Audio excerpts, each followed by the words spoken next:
தமிழராஜ் பார்த்துருக்க எல்லாருக்குமே வணக்கம். இப்போ சமீபத்தில் வெளியே வந்த படம் தான் எம்புரான். இந்த படத்தை பிருத்திவிராஜ் இயக்க மோகன்லால் இந்த படத்தில் நடிச்சிருக்காரு அப்படின்றது ஒன்று இருக்குது. இந்த படம்ல நிறைய சீன்ஸ் தமிழர்களை தப்பா காட்டுற மாதிரி இருக்கிறதுனால இந்த சீன்ஸுக்கெல்லாம் ரிமூவ் பண்ணணும் அப்படின்னு சொல்லிட்டு சீமான் அவர்கள் இப்போ ஒரு அறிக்கை விட்டுருக்காங்க. அந்த அறிக்கையில் என்ன சொல்லியிருக்காங்க அப்படின்றத முழுசா பார்க்கலாம் வாங்க. அதில் என்ன சொல்லியிருக்காரு அப்படின்னு பார்த்தீங்கன்னா, முல்லை பெரியாறு அணை பாதுகாப்பதற்காக சித்தரிக்கும் அவதூறு பரப்புரை காட்சிகளை எம்புரான் திரைப்படக்குழு நீக்க வேண்டும் அப்படின்னு சொல்லிட்டு சீமான் அவர்கள் வலியுறுத்தியிருக்காங்க. இந்திய அளவில் பல்வேறு மொழிகளில் வெளியாகியுள்ள எம்புரான் திரைப்படத்தில் முல்லை பெரியாறு அணையை பாதுகாப்பற்றது போல அவதூறாக சித்தரிப்பது வன்மையான கண்டனத்துக்குரியது. மலையாள திரையுலக உச்ச நட்சத்திரங்கள் மோகன்லால், பிருத்திவிராஜ் உள்ளிட்ட நடித்துள்ள இந்த திரைப்படத்தில் ஆதாரமற்ற பொய் பரப்புரை காட்சிகளை அமைத்து கேரள மக்களிடையே தேவையற்ற பயத்தையும் பீதியையும் ஏற்படுத்துவது மிகுந்த வேதனைக்கிறது அப்படின்ற மாதிரி சொல்லியிருக்காரு சீமான் அவர்கள். மேலும் அவர் சொல்லும்போது, திரைப்படத்தின் கதாநாயகன் ஐயா மோகன்லால் உள்ளிட்ட கேரளத்தின் பெரும் கலைஞர்களே தமிழ்நாட்டின் சொத்துக்கள் வாங்கி நிம்மதியாக வாழ்ந்து வரும் நிலையில் தமிழர்கள் ஏதோ மலையாள மக்களுக்கு எதிரிகள் போலவும் தமிழ்நாடு கேரளாவை அழிக்க முயல்வது போலவும் வன்மத்தை சித்தரிப்பது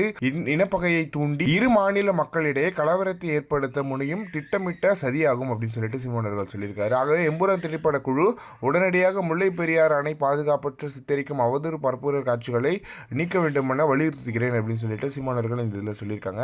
இது நேற்று தான் சீமானவர்கள் சொல்லுவார் அப்படின்றத நம்ம சொல்லியிருந்தோம். உடனே சீமானவர்கள் அறிக்கை விட்டுட்டாங்க அப்படின்றது ஒன்று இருக்குது. அதுதான் தமிழர்களுக்கு ஒன்றுனா வேறு யார் வரணும், சீமான் தான் வரணும் அப்படின்றது எந்த ஒரு மாற்றமே கிடையாது. இதை பற்றி நீங்கள் என்ன நினைக்கிறீங்க அப்படின்றது மறக்காம கமெண்ட் பாக்ஸ் சொல்லுங்கள்.